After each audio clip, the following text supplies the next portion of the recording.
My name's Tim Buell. I'm a drummer living here in Nashville, Tennessee. Today we're in my studio, and I tour all over the world with artists like Cody Fry, Gloriana, Janet Kramer, Jared Neiman, Remedy Drive, all these people.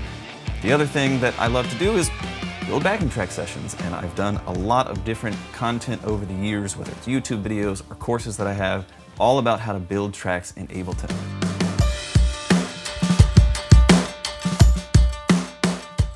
People underestimate how important, if you're gonna play to a click track, people underestimate how important it is to not only be able to hear the click track, but also just have it be a click track that helps you, not hurts you. Basically, I've set up a MIDI instrument called Drum Rack in Ableton, and I have click track and count sounds and all kinds of samples that I use to build stuff.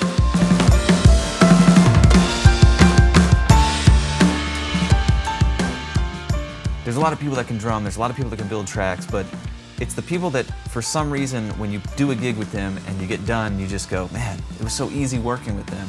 That's what this stuff will do. It'll take your backing track session from, yeah, sure, those were backing tracks and they worked and we got through the gig, to, man, I don't know, every time Tim, builds a backing track session, it just feels easy.